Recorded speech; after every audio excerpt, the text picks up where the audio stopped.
Replongeons dans l'univers de Joseph Vernet, cet artiste français du XVIIIe siècle qui a révolutionné la peinture de marine et les paysages. Aujourd'hui, nous allons explorer l'héritage de Vernet en comparant ses œuvres à celles d'autres artistes qui l'ont inspiré et qui ont été influencés par son travail. Comme vous le savez maintenant, Joseph Vernet était un peintre français qui s'est spécialisé dans la représentation de paysages marins et de ports. Même si, bien évidemment, il n'a pas fait que ça. Son travail, marqué par un réalisme et une sensibilité sans précédent, a laissé une marque indélébile dans l'histoire de l'art et a inspiré de nombreux artistes après lui.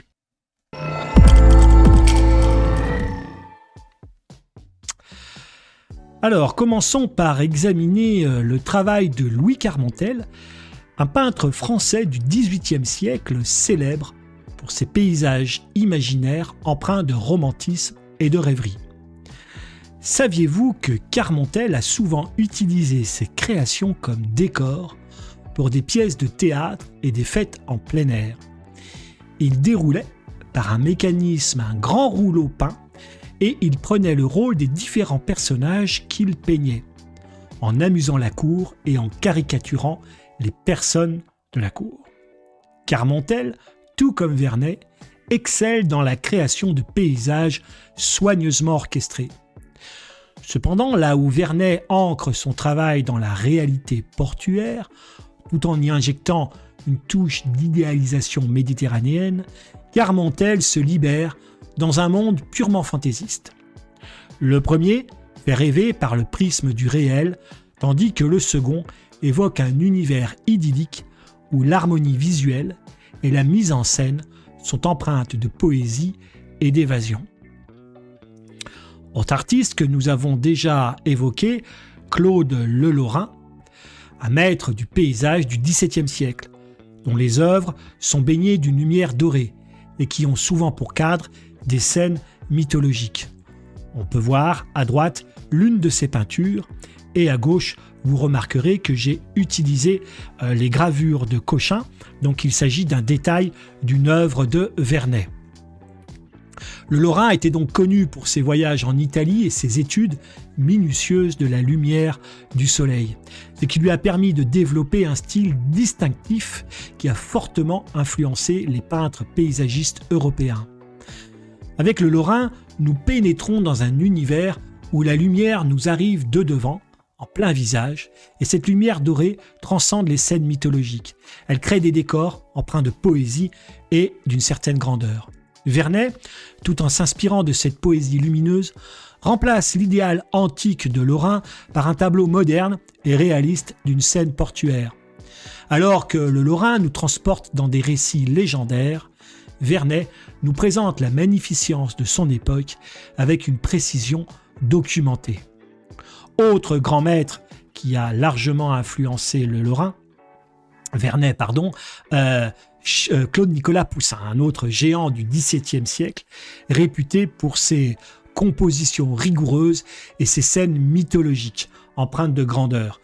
Poussin a consacré une grande partie de sa carrière, on le voit ici sur ce tableau de droite, à l'élaboration de scènes mythologiques inspirées par les auteurs antiques, cherchant à fusionner l'art et la philosophie.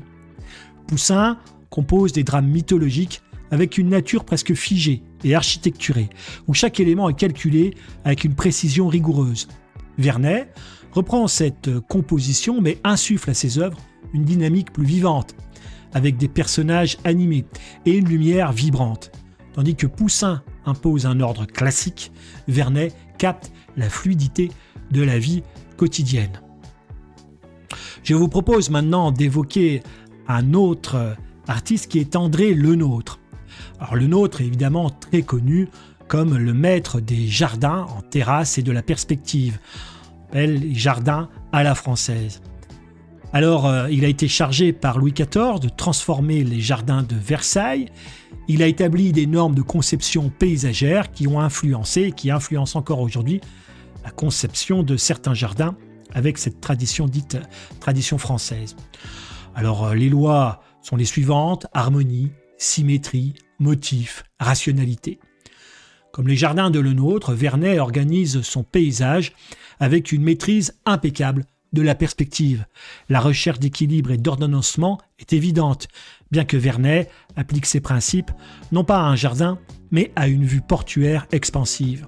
Les terrasses et les vues dégagées dans le tableau de Vernet résonnent avec les compositions structurées des jardins, chaque élément étant parfaitement à sa place. Chez Antoine Watteau, l'embarquement pour Cythère, ici à gauche, je vous ai mis un détail. Si on examine le travail de cet artiste français du XVIIIe siècle, connu pour ses œuvres empreintes de douceur et ses scènes pastorales, on peut dire que Watteau a créé d'une certaine manière le terme de fête galante pour décrire ces scènes de plein air élégantes, marquant une évolution significative vers des représentations de scènes plus intimistes et aussi peut-être un peu plus fantaisistes. Watteau et Vernet partagent une sensibilité pour l'atmosphère poétique et idyllique. Dans l'embarquement pour Cythère, l'île de l'amour, l'insouciance des personnages partant pour l'île mythique trouve un écho dans la douceur méditerranéenne du port de Toulon. Cependant, tandis que Watteau nous immerge dans un monde de rêve et de fantaisie, Vernet reste ancré dans une réalité embellie et conservant une dimension d'éloge au port qu'il peint. On ne peut éviter, en évoquant Vernet, de parler de Hubert Robert, ici avec le pont sur le torrent, dont je vous ai mis un détail. Donc c'est un peintre du XVIIIe siècle qui est réputé donc pour ses représentations mélancoliques de ruines et de paysages naturels. Robert a conçu de nombreux jardins romantiques et des ruines décoratives pour des propriétés aristocratiques. Il est également connu pour ses vues du Louvre en ruine, évoquant par là la thématique de la mémoire et du souvenir.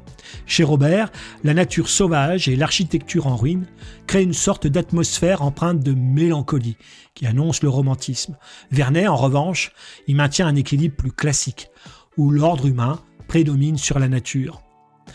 Malgré cela, les deux artistes partagent une fascination pour les jeux de lumière et l'interaction entre l'homme et son environnement. Là où Robert explore une nature indomptée, Vernet valorise la maîtrise humaine sur un fond naturel. Pour terminer, je vous propose un artiste moins connu pour ses paysages que ses portraits, Jan Vermeer. Donc peintre néerlandais du XVIIe siècle, reconnu pour sa précision et ses représentations détaillées et silencieuses. Vermeer était réputé pour son utilisation unique de la lumière naturelle, créant des effets qui captivent le spectateur et révèlent une profondeur émotionnelle cachée sous une surface tranquille. La vue de Delphes de Vermeer et le port de Toulon de Vernet montrent une attention méticuleuse à la lumière et à la composition. Vermeer sublime une petite ville hollandaise en captant une atmosphère unique, tandis que Vernet fait de même pour un grand port français. Tous deux offrent une vision presque idéalisée où chaque détail semble minutieusement choisi pour enrichir l'harmonie globale. En comparant les œuvres de Joseph Vernet à celles d'autres artistes qui l'ont inspiré et qui ont été influencés par son travail, nous avons pu constater l'héritage et l'influence de Vernet dans l'histoire de l'art. Son réalisme et sa sensibilité ont laissé une marque indélébile dans la peinture de marine et les paysages marins, et son travail continue d'inspirer les artistes d'aujourd'hui.